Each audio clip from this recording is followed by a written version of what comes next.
Hi, this is Creative Code. இந்த வீடியோல நம்ம callback function என்னன்னு பார்க்கலாம். Callback functionங்கிறது ஒரு நார்மல் JavaScript function. ஒரு ஃபங்க்ஷனோட ஆர்குமெண்ட் வேல்யூவை நம்ம இன்னொரு ஃபங்க்ஷனை பாஸ் பண்றோம்னா அந்த ஆர்குமெண்ட் வேல்யூவா பாஸ் பண்ணப்படுற ஃபங்க்ஷன் தான் callback function. அண்ட் இந்த டெக்னிக் யூஸ் பண்றது மூலமா ஒரு ஃபங்க்ஷனால இன்னொரு ஃபங்க்ஷனை கால் பண்ண முடியும். அண்ட் இந்த callback function நம்ம எந்த அவுட்டர் ஃபங்க்ஷனுக்கு ஆர்குமெண்ட்டாக பாஸ் பண்ணுறோமோ அந்த அவுட்டர் ஃபங்க்ஷனோட கோட் எக்ஸிக்யூட் ஆனதுக்கப்புறம் தான் இந்த கால்பேக் ஃபங்க்ஷன் வந்துட்டு கால் ஆகும். சிம்பிளாக சொல்லணும்னா இதுதான் கால்பேக் ஃபங்க்ஷன். கால்பேக் ஃபங்க்ஷனுங்கிறது ஒரு நார்மல் ஜாவாஸ்கிரிப்ட் ஃபங்க்ஷன். அண்ட் அந்த ஃபங்க்ஷனை நம்ம இன்னொரு ஃபங்க்ஷனோட ஆர்குமெண்ட் வேல்யூவாக பாஸ் பண்ணுவோம். அண்ட் அந்த பாஸ் பண்ணப்பட்ட ஃபங்க்ஷன் தான் கால்பேக் ஃபங்க்ஷன். அண்ட் இந்த கால்பேக் ஃபங்க்ஷன் நம்ம பாஸ் பண்ண அவுட்டர் ஃபங்க்ஷனுக்குள்ளே இருக்கிற கோட் எல்லாத்தையும் எக்ஸிக்யூட் பண்ணதுக்கப்புறம் தான் கால்பேக் ஃபங்க்ஷனை வந்துட்டு கால் பண்ணோம். ஸோ இதுக்காக தான் நம்ம மெயினாக கால்பேக் ஃபங்க்ஷன் வந்து யூஸ் பண்ணுறோம். எனக்கு ஒரு ஆக்ஷனை வந்து பெர்ஃபார்ம் பண்ணணும், பட் அது இமீடியட்டாக பண்ணாமல் எனக்கு அதுக்கு முன்னாடி சில தேவைகள் இருக்குது. அது முடிஞ்சதுக்கப்புறம் லாஸ்ட்டாக இதை வந்துட்டு கால் பண்ணு அப்படின்னு சொல்கிறோம். ஸோ அதுக்கு தான் மெயினாக கால்பேக் ஃபங்க்ஷன் வந்து யூஸ் பண்ணுறோம். இப்போ எனக்கு கன்சோலில் ஐ ஆம் அன் அவுட்டர் ஃபங்க்ஷன் அப்படின்ட்டு பிரிண்ட் பண்ணணும். அது பண்ணி முடிச்சதுக்கப்புறம் தான் எனக்கு ஐ ஆம் அ கால்பேக் ஃபங்க்ஷனுங்கிற இந்த கன்சோல் வந்து பிரிண்ட் ஆகணும். ஸோ அதனால் என்ன பண்ணுறேன், கால்பேக் ஃபங்க்ஷனை நான் பாஸ் பண்ணியிருக்கேன். ஸோ ஃபஸ்ட்டு ஐ ஆம் அன் அவுட்டர் ஃபங்க்ஷன் அப்படின்ட்டு பிரிண்ட் ஆனதுக்கப்புறம் நான் பாஸ் பண்ண கால்பேக் ஃபங்க்ஷனை வந்துட்டு கால் பண்ணி எக்ஸிக்யூட் பண்ணும். அண்ட் இப்போ உங்களுக்கு கால்பேக் ஃபங்க்ஷன் பற்றி புரிஞ்சிருக்கும்னு நினைக்கிறேன். நான் யூஸ் பண்ணுற அவுட்டர் ஃபங்க்ஷனுக்குள்ளே இருக்கிற கோடெலாம் முடிஞ்சதுக்கப்புறம், அதோட எக்ஸிக்யூஷன் முடிஞ்சதுக்கப்புறம் எனக்கு நடக்க வேண்டிய விஷயங்கள் எல்லாத்தையும் நான் கால்பேக் ஃபங்க்ஷனாக பாஸ் பண்ணியிருக்கேன். ஸோ அந்த கால்பேக் ஃபங்க்ஷனை நீ அவுட்டர் ஃபங்க்ஷனுக்குள்ளே இருக்கிற கோடெல்லாம் எக்ஸிக்யூட் பண்ணதுக்கப்புறம் எக்ஸிக்யூட் பண்ணு அப்படின்னு சொல்கிறதுக்கு தான் நம்ம கால்பேக் ஃபங்க்ஷன் வந்து யூஸ் பண்ணுறோம். ஸோ இது வரைக்கும் கிளியராக இருங்க. என்னதான் நம்ம அவுட்டர் ஃபங்க்ஷனுக்குள்ளே இருக்கிற கோட் எக்ஸிக்யூட் ஆனதுக்கப்புறம் தான் கால்பேக் ஃபங்க்ஷன் கால் ஆகும் அப்படின்னு சொன்னாலும் அது வந்துட்டு அப்படி ஒர்க் ஆகாது. ஜாவாஸ்கிரிப்டில் நம்ம ரைட் பண்ணுற கோட் நம்ம எப்படி அதை கால் பண்ணியிருக்கோமோ அந்த மாதிரி தான் அதை எக்ஸிக்யூட் பண்ணோம். நம்ம எப்படி டிஃபைன் பண்ணியிருக்கோமோ அந்த மாதிரி ஜாவாஸ்கிரிப்ட் கோட் வந்து எக்ஸிக்யூட் ஆகாது. ஃபார் எக்ஸாம்பிள், இப்போது கால்பேக் ஃபங்க்ஷனை நான் ஃபஸ்ட்டு டிஃபைன் பண்ணியிருக்கேன். அண்ட் அதுக்கப்புறம் தான் அவுட்டர் ஃபங்க்ஷன் வந்து டிஃபைன் பண்ணியிருக்கேன். ஸோ அதனால் கால்பேக் ஃபங்க்ஷன் தான் ஃபஸ்ட்டு கால் ஆகும், அதுதான் ஃபஸ்ட்டு எக்ஸிக்யூட் ஆகும் அப்படின்னு நம்மளால் சொல்ல முடியாது. ஏன்னா ஜாவாஸ்கிரிப்டில் எப்படி நம்ம கோடை டிஃபைன் பண்ணுறோமோ அப்படி கோடு எக்ஸிக்யூட் ஆகாது. நம்ம எப்படி அதை கால் பண்ணுறோமோ அப்படி தான் அது எக்ஸிக்யூட் ஆகும். ஸோ அப்படி பார்த்தோன்னா அவுட்டர் ஃபங்க்ஷனை வந்து நான் கால் பண்ணியிருக்கேன். ஸோ அப்போது நான் எப்படி கால் பண்ணியிருக்கேனோ அப்படி தான் ஜாவாஸ்கிரிப்ட் கோடு வந்து எக்ஸிக்யூட் ஆகும். ஸோ என்ன ஆகும், அவுட்டர் ஃபங்க்ஷன் வந்து கால் ஆகும். அண்ட் அவுட்டர் ஃபங்க்ஷனுக்கு நான் கால்பேக் ஃபங்க்ஷனாக பாஸ் பண்ணியிருக்கேன். ஸோ நான் ஆல்ரெடி சொன்ன மாதிரி ஒரு ஃபங்க்ஷனோட ஆர்குமெண்ட் வேல்யூவை இன்னொரு ஃபங்க்ஷன் நம்ம பாஸ் பண்ணோன்னா பாஸ் பண்ணப்படுற அந்த ஃபங்க்ஷன் தான் கால்பேக் ஃபங்க்ஷன்.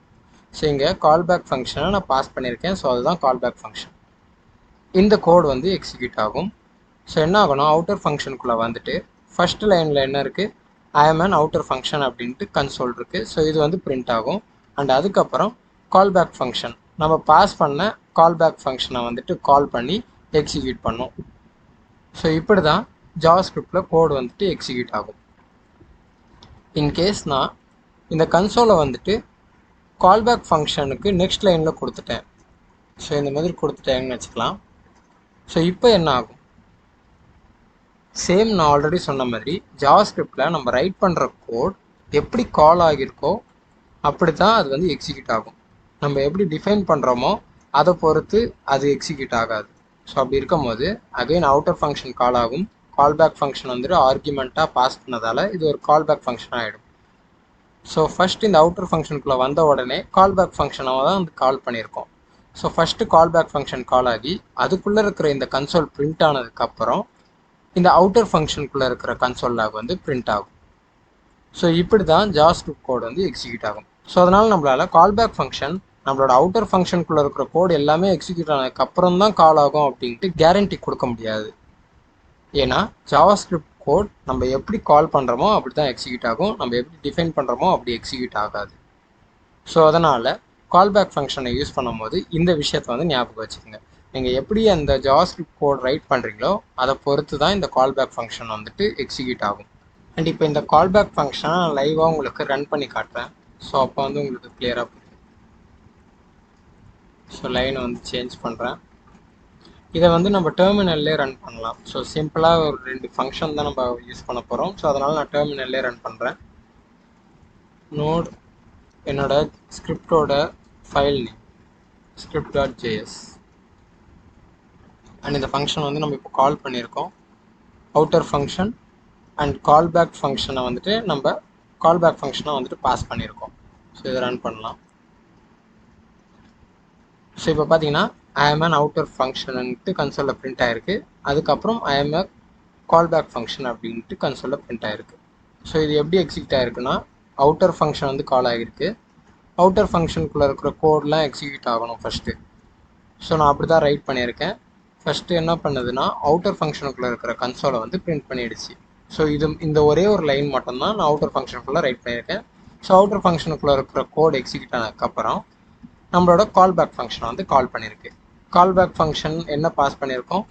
கால்பேக் ஃபங்க்ஷன் அப்படின்னு ஒரு ஃபங்க்ஷனை பாஸ் பண்ணியிருக்கோம். அதுக்குள்ளே ஐஎம் கால்பேக் ஃபங்க்ஷன் கன்சோலில் பிரிண்ட் பண்ணோம் அப்படின்னு சொல்லியிருக்கோம். ஸோ அந்த ஒரு லைன் வந்துட்டு செகண்ட் லைனில் பிரிண்ட் ஆகிருக்கு ஐஎம் கால்பேக் ஃபங்க்ஷன். ஸோ நான் ஆல்ரெடி சொன்ன மாதிரி நம்ம ஜாவாஸ்கிரிப்ட் கோடை எப்படி கால் பண்ணுறோமோ அந்த மாதிரி தான் அது எக்ஸிக்யூட் ஆகும். நம்ம எப்படி டிஃபைன் பண்ணுறோமோ அப்படி வந்து அது எக்ஸிக்யூட் ஆகாது. ஸோ இப்போ அகைன் இந்த லைனை வந்து நான் சேஞ்ச் பண்ணுறேன். இப்போ ரன் பண்ணலாம். ஸோ பார்த்தீங்கன்னா ஃபஸ்ட்டு ஐஎம் அ கால்பேக் ஃபங்க்ஷன் அப்படின்னு பிரிண்ட் ஆனதுக்கப்புறம் தான் ஐஎம் அன் அவுட்டர் ஃபங்க்ஷன்ட்டு பிரிண்ட் ஆகிருக்கு. ஸோ இதுக்கு ரீசன் என்னன்னா நம்ம கோடை அந்த மாதிரி ரைட் பண்ணியிருக்கோம். ஃபஸ்ட்டு கால்பேக் ஃபங்க்ஷனை கால் பண்ணோம்னு நம்ம கோட் ரைட் பண்ணியிருக்கோம். ஸோ இது மூலிமா நீங்கள் ஞாபகம் வச்சுக்க வேண்டிய விஷயம் என்னென்னா நம்ம என்னதான் கால்பேக் ஃபங்க்ஷன் நம்மளோட அவுட்டர் ஃபங்க்ஷனோட எக்ஸிக்யூஷன் முடிஞ்சதுக்கப்புறம் தான் கால்பேக் ஃபங்க்ஷனை கால் பண்ணோம் அப்படின்ட்டு சொன்னாலும் அது அப்படி ஒர்க் ஆகாது. நம்ம ஜாவாஸ்கிரிப்டில் எப்படி கோடை வந்து கால் பண்ணுறோமோ அப்படி தான் அது எக்ஸிக்யூட் ஆகும். ஸோ இதை வந்து நீங்கள் ஞாபகம் வச்சுக்கணும். அண்ட் இப்போ உங்களுக்கு கால்பேக் ஃபங்க்ஷனுங்கிறது ஒரு நார்மல் ஃபங்க்ஷன் தான், அதில் எந்த ஒரு யூஸுமே இல்லை அப்படின்னு தோணியிருக்கும். ஸோ இதுக்கு ரீசன் என்னென்னா நம்ம சிம்பிளாக ஒரு லைனை வந்துட்டு சேஞ்ச் பண்ணி ரைட் பண்ணுறதாலேயே நம்மளோட கால்பேக் ஃபங்க்ஷனோட எக்ஸிக்யூஷன் வந்து சேஞ்ச் ஆகுது. ஸோ இது வந்து காமன் தான், எல்லாருக்குமே வந்து கால்பேக் ஃபங்க்ஷன் வந்து ஒரு நார்மல் ஃபங்க்ஷன், அதில் எந்த ஒரு பெனிஃபிட்டுமே இல்லை அப்படின்னு தோணும். பட் உண்மையிலே கால்பேக் ஃபங்க்ஷன் எங்கே ஷைன் ஆகும்னா ஏசிங்க்ரனஸ் ஆப்ரேஷன்ஸ் நம்ம பண்ணும்போது தான். ஏசிங்க்ரனஸ் ஆப்ரேஷன் நம்ம பண்ணும்போது ஏசிங்க்ரனஸ் டாஸ்க்ஸ்லாம் கம்ப்ளீட் ஆகிறதுக்கு கொஞ்சம் டைம் எடுக்கும். எக்ஸாம்பிளுக்கு ஃபைல் லோட் ஆகிறது, ஸோ இந்த மாதிரி. ஸோ அந்த மாதிரி டைமில் இந்த கால்பேக் ஃபங்க்ஷன் வந்துட்டு எக்ஸிக்யூட் ஆகிறதுக்கு கொஞ்சம் லேட் ஆகும். ஏன்னா ஏசிங்க்ரனஸ் டாஸ்க் கம்ப்ளீட் ஆகிற வரைக்கும் வெயிட் பண்ண வேண்டிய சுச்சுவேஷன் இருக்கும். ஸோ அந்த மாதிரி ஏசிங்க்ரனஸ் ஆப்ரேஷன் நம்ம பண்ணும்போது உங்களுக்கு கால்பேக்கோட யூஸ் என்னன்ட்டு இன்னும் நல்லா புரியும். இப்போ நம்ம பார்க்குறது வந்துட்டு சிங்க்ரனஸ் ஆப்ரேஷன். ஸோ இமிடியேட்டாக அவுட்டர் ஃபங்க்ஷனில் இருக்கிற கோட் எக்ஸிக்யூட் ஆன உடனே கால்பேக் ஃபங்க்ஷன் வந்து கால் ஆகுது. பட் ஏசிங்க்ரனஸ் ஆப்ரேஷன்ஸில் அப்படி கிடையாது. ஸோ ஏசிங்க்ரனஸ் ஆப்ரேஷன்ஸில் கால்பேக் ஃபங்க்ஷன் எக்ஸிக்யூட் ஆகிறதுக்கு கொஞ்சம் டைம் தேவைப்படும். இந்த ஏசிங்க்ரனஸ் ஃபங்க்ஷன்ஸ் பற்றிலாம் நம்ம அப்கமிங் வீடியோஸில் பார்க்கலாம். இப்போதைக்கு நீங்கள் கால்பேக் ஃபங்க்ஷனை பற்றி தெரிஞ்சுக்கிட்டு இருப்பீங்கன்னு நினைக்கிறேன். அண்ட் இன்னொரு விஷயம் நீங்கள் நோட் பண்ண வேண்டியது என்னென்னா கால்பேக் ஃபங்க்ஷனை உங்களோட அவுட்டர் ஃபங்க்ஷனில் நீங்கள் பாஸ் பண்ணுறீங்கன்னா நீங்கள் பேரந்தீசஸ் யூஸ் பண்ணக்கூடாது. ஸோ இப்போ இந்த எக்ஸாம்பிளில் பார்த்தீங்கன்னா நம்மளோட அவுட்டர் ஃபங்க்ஷனுக்குள்ளே கால்பேக் ஃபங்க்ஷன் வந்துட்டு பாஸ் பண்ணுறோம் ஆர்குமெண்ட் வேல்யூவாக.